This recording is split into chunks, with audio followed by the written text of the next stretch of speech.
Allahumma sholli wa barik Allahumma sholli wa sallim wa barik ala nabiyina Muhammadin wa muhammadin rasulah wa ala alihi wa sahbihi ad-du'ati bil Qur'ani wa sunnatil ula, amma ba'du. Yang mulia Ketua DKM dan pengurus Masjid Al-Istiqomah, para asatidz, para ulama, bapak-bapak, saudara sekalian yang berbahagia. Saya mohon maaf agak terlambat karena terlalu padat mungkin malam. Saya semalam ada acara 3 di Kedaung, kemudian Ciputat Baru, Depok, ya, Meruyung. Tadi bangun jam 5 kurang, kaget saya, ya, tapi saya usahakan pakai motor. Alhamdulillah masih terburu sini. Saya minta maaf, ya, bapak-bapak hadirin hadirat sekalian yang berbahagia. Bapak-bapak, ibu-ibu hadirin yang berbahagia, kalau kita memahami Isra dan Mi'raj, sesungguhnya secara sederhana Allah menginformasikan kepada kita ada sebuah perjalanan lahir batin, perjalanan fisik dan metafisik kalau menurut bahasa anak-anak muda sekarang, yang itu juga akan menjadi kebahagiaan lahir batin bagi orang yang melakukannya. Jadi ketika Nabi mendakwah bahwa dia baru pulang dari melaksanakan Isra dan Mi'raj, hanya 1/4 malam, tapi yang diceritakan itu dari kota Mekah ke Palestina, kemudian ke langit yang ke-7, ke Sidratil Muntaha. Orang-orang tahu kalau jalan dari kota Mekah ke Palestina itu 40 hari lamanya. Baru dari kota Mekah ke Palestina itu 40 hari perjalanan. Naik onta karena cuma satu pilihannya. Apalagi perjalanan dari Palestina ke Sidratil Muntaha. Nah, Bapak sekalian, kalau dalam sejarah wajar kalau orang sudah jadi Islam kemudian murtad, keluar dari Islam. Kenapa? Enggak mungkin, enggak lazim. Ini pengakuan Muhammad ini di luar nalar. Cuma setengah malam, anggap saja 3 jam melakukan perjalanan yang semacam itu, mana mungkin. Seperti kita ini habis subuh, maka ada yang tunjuk tangan sama Nabi Muhammad.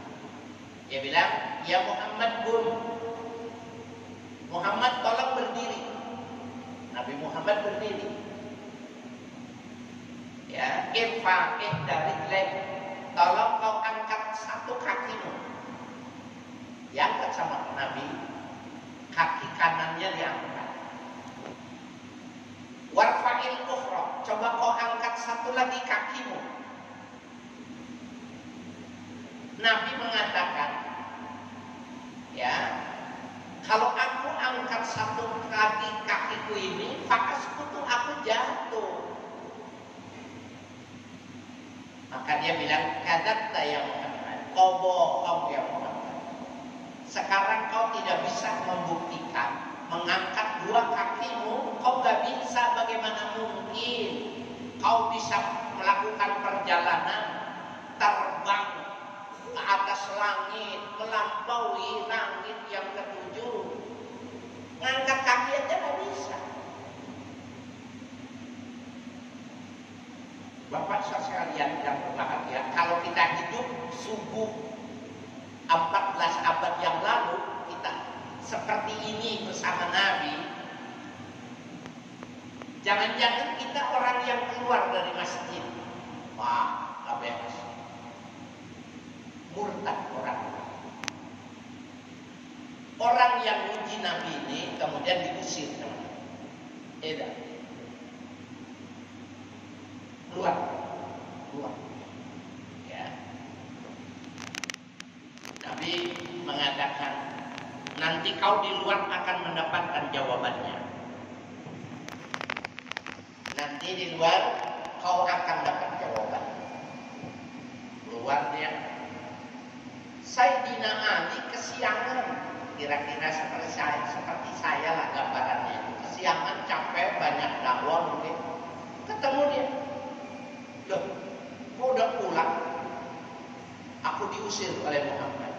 Kenapa Sayyidina?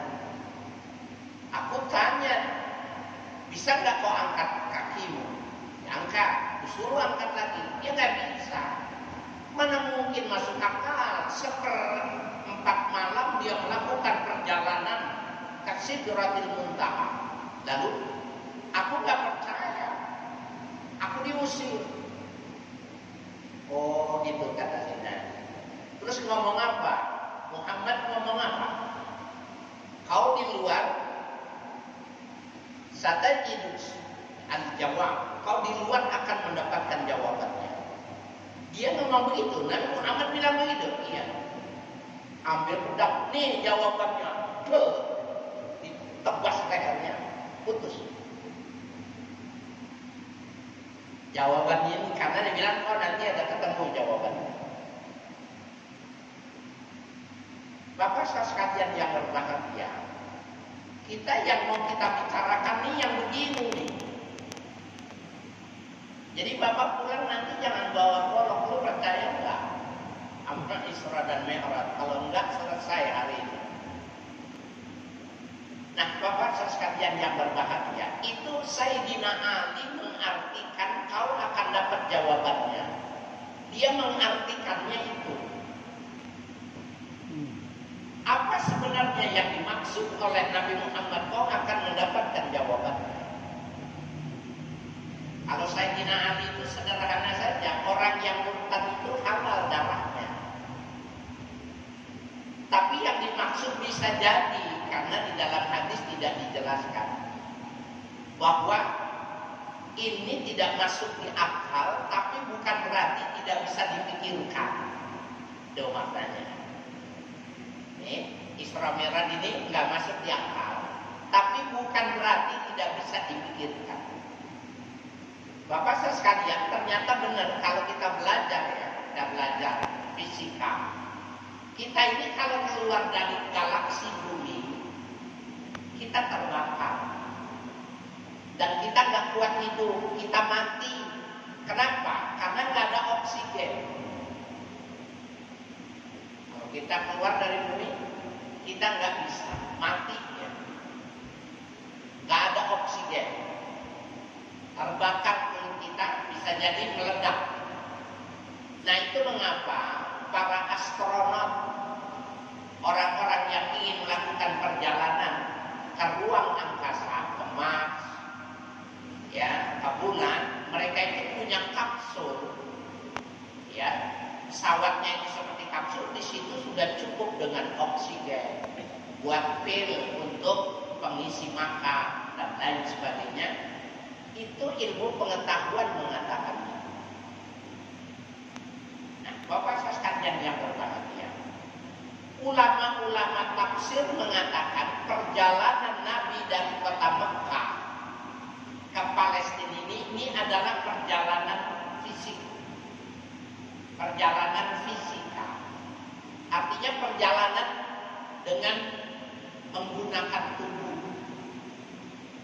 Tapi perjalanan dari Palestina ke Sidratil Muntaha itu perjalanan metafisik. Dan inilah yang di dalam bahasa kimia disebut dengan dimensi kelima. Ini memang rumit nih, mau diterjemahkan supaya mudah kita memahaminya. Begini saya kasih contoh Bapak.